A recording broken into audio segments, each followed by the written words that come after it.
मुस्तफ़ा के फ़ोन पर बेल बजी तो स्क्रीन पर नूरी का नंबर देखकर मुस्तफ़ा के दिल में हलचल सी हुई। मुस्तफ़ा, तुम्हारी गर्लफ्रेंड का कॉल है। लोबू ने मुस्तफ़ा के चेहरे के तासुरात देखकर पूछा। ना, नहीं, झूठ। जिस तरह तुम बलिश कर रहे हो, साफ लग रहा है किसी स्पेशल का फ़ोन है। लोबू शरीर लहजे में बोला। यार, उठा लो फ़ोन, मैं भी ज़रा अपनी आफत से बात कर लूँ। लोबू वहाँ से चला गया। मुस्तफ़ा ने न चाहते हुए भी फ़ोन उठाया। अस्सलामु अलैकुम, नूरी। वालेकुमुस्सलाम। नूरी ने रूखा सा जवाब दिया। कैसी हो? मैं तो ठीक हूँ। तुझे अभी ठीक करती हूँ। नूरी गुस्से से बोली। क्यों? मैंने क्या कर दिया है अब? क्या कर दिया है? 3 दिन हो गए हैं तुझे गए हुए। मुझे एक फ़ोन भी नहीं किया। ऊपर से तू मेरा फ़ोन भी नहीं उठा रहा। नहीं नहीं, शहर जा कर ज़्यादा नखरे नहीं आ गए तुझ में? नूरी गज़बनाक लहजे में बोली तो मुस्तफ़ा हंसने लगा। नूरी, मैं मसरूफ़ था। मसरूफ़ वसरूफ़ कोई नहीं तू। रंगीन नोटों ने तेरा दिमाग ख़राब कर दिया है। पैसा क्या कमाने लग गया है। तू तो खुद को कोई चीज़ समझने लग गया है। मुस्तफ़ा नूरी की डांट सुनकर भी मुस्कुराने लगा और उसकी आंखें भी भीगने लगीं। वो खामोशी से उससे जलील होता रहा। मुस्तफ़ा, देख, मैं बता रही हूँ तुझे, अगर आइंदा तूने मुझे नज़रअंदाज किया तो मैं वही इस बड़े शहर आकर तेरा सर पहाड़ दूंगी। फिर न कहना नूरी तो जालिम है, तशद्दुद करती है मेरे पर। नूरी डांटते हुए अपनी सफाई भी पेश कर रही थी। नूरी, मुस्तफ़ा नम आवाज में बोला। मुस्तफ़ा, तू रो रहा है?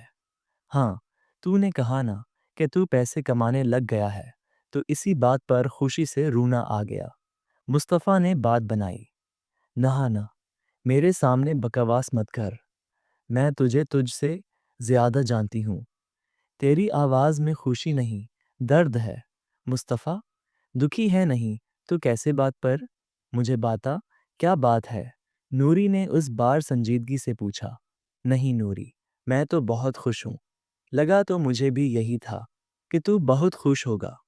सारे स्यापे जो ख़त्म हो गए हैं। तूने सारा कर्जा उतार दिया है। बड़े हस्पताल में इलाज करवा रहा है। शानी बाजी और खालू का। और ज़मीन भी अपनी दोबारा ख़रीद ली है। फिर भी तो परेशान क्यों है? मुस्तफ़ा खामोश रहा तो नूरी दोबारा बोलने लगी। सब छोड़, ये बता, तुझे दिन में हिचकियाँ कितनी बार लगती हैं? नूरी समझ गई कि मुस्तफ़ा उसे बताना नहीं चाहता, इसलिए बात का रुख मोड़ लिया। हिचकियाँ? मुस्तफ़ा चौंक गया। हाँ, हिचकियाँ। सारे पिंड विच तेरी ही बातें तो हो रही हैं। सब हैरान हैं कि यकदम तेरे पास इतना पैसा कैसे आ गया। सड़िए लोग हैं सब। यहाँ तुझ पर अजीब अजीब तुहमतें लगा रहे हैं। कैसी तुहमतें? मुस्तफ़ा खुद को पहले ही ऐसी बातों के लिए ज़हनी तौर पर तैयार कर चुका था। वो जू काला सा चचा हक दीन है। वो कल अब्बा के पास आया था। उनसे कहने लगा कि आपका दामाद तो 2 नंबर काम करता है। देखें कैसे यकदम उस पर पैसे की बारिश होने लगी है। जांच पड़ताल करके बैठी दीना कहीं चोरी डकैती न करता हो। अब्बा ने उसे डांट कर भगा दिया। और वो मासी नजी जिसके मुंह में सिर्फ 7 दांत हैं। हाँ, मुस्तफ़ा नूरी के मज़ाहिया लहजे से हंस पड़ा। वह कल हमारे घर आई थी। बोली, हाफिज़ा का बेटा है। मेरा दिल कहता है कोई गलत काम नहीं करेगा। मुझे लगता है उसके हाथ कोई ख़जाना लग गया है, वरना हमारी तो पूरी ज़िंदगी कमाते गुजर गई। इतनी ज़मीन ना ले सके जितनी मुस्तफ़ा ने एक ही बार ले ली, जबकि वो था भी बेरोज़गार। और मुस्तफ़ा बोला, हैं, अभी और भी अपनी तारीफ़ें सुननी हैं तुझे? नूरी हैरत से बोली, हाँ, बताना। ठीक है, सुन। बानो की अम्मा, बानो को जानता है ना, मेरी सहेली जो बहुत मेकअप करती है। हाँ, اس کی اماں کل خالو کے پاس گئی تھی، ان کے سامنے بین کر کے رونے لگی کہ میں بہت غریب ہوں، آپ مصطفیٰ سے بولو، چاہے وہ صحیح کام کر رہا ہے یا غلط، میرے بیٹے کو بھی اپنے ساتھ ملا لے۔ پھر ابا نے کیا کہا؟ خالو نے کہا، ٹھیک ہے، وہ تجھ سے بات کریں گے۔ ویسے مصطفیٰ، ایک گل پوچھوں؟ تو بھی پوچھ لے کہ میرے پاس اتنا پیسہ کیسے آ گیا؟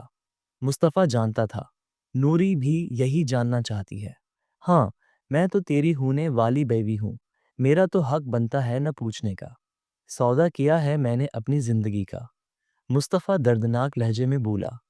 کیسا سودا؟ نوری کے دل میں ٹھیس سی اٹھی۔ نہیں بتا سکتا، لیکن نوری، میں نے کوئی غلط کام نہیں کیا۔ ہاں، جانتی ہوں، میرا مصطفیٰ کبھی کچھ غلط کر ہی نہیں سکتا۔ نوری محبت سے بولی۔ خدا حافظ، اپنا خیال رکھنا۔ مصطفیٰ، سن تو۔ مصطفیٰ نے فون بند کر دیا اور اپنے آنسو پونچھے۔ نوری، کاش تو میری ہوتی۔ مصطفیٰ کا دل پھٹا جا رہا تھا یہ سوچ کر کہ اب نوری اس کی کبھی نہیں بن سکتی۔ 10 دن مصطفیٰ نے ٹرینر سے سارے امیروں والے طریقے سیکھ لیے۔ اس دوران مصطفیٰ فون پر اپنے گھر والوں سے بات کرتا رہتا تھا۔ نگینہ بھی مصطفیٰ کے پاس آتی رہتی تھی۔ ہر دفعہ ہی نگینہ اس کی مہذب فطرت سے متاثر ہوتی، جبکہ مصطفیٰ کے دل میں نگینہ کے لیے ناپسندیدگی اور زیادہ بڑھ چکی تھی، لیکن اپنے خاندان کے لیے اسے دل سے قبول کرنا مصطفیٰ کی مجبوری تھی۔ لوبو کا کام ختم ہو چکا تھا، وہ واپس جا رہا تھا۔ تھینک یو لوبو، اب اس لڑکے کو بولنے اور اٹھنے بیٹھنے کا کچھ تو ڈھنگ آیا۔ یقیناً بہت محنت کی ہوگی تم نے اس گوار پر۔ مسز فاخرہ مصطفیٰ کو حقیر ظاہر کرتے ہوئے لوبو سے مشکور لہجے میں بولیں۔ لوبو کو مسز فاخرہ کی بات سخت ناپسند گزری۔ محنت نہ، بلکہ مسز فاخرہ، میں یہاں سکھانے مصطفیٰ کو آیا تھا، لیکن خود مصطفیٰ سے بہت کچھ سیکھ کر جا رہا ہوں۔ میں بہت سے ملکوں میں گیا ہوں، لیکن مصطفیٰ جیسا پیور اور سچا انسان میں نے آج تک نہیں دیکھا۔ بہت لکی ہیں آپ جو آپ کو مصطفیٰ جیسا داماد ملے۔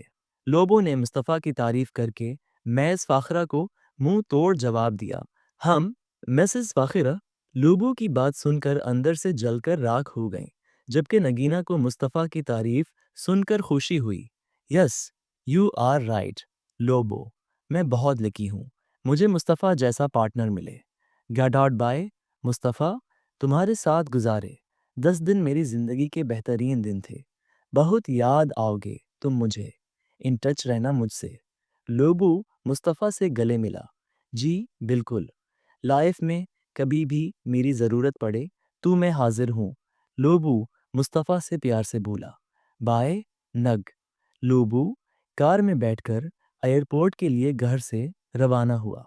4 دیواری میں اپنی تعریف پر اتنے ٹہاٹھے مارنے کی ضرورت نہیں ہے، اصل امتحان تو تمہارا کل ہے۔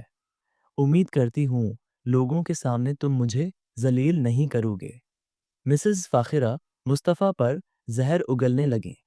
یس موم، آپ دیکھیے گا کل مصطفیٰ آپ کو پراؤڈ فیل کروائے گا۔ نگینہ مصطفیٰ کا بازو تھام کر بولی۔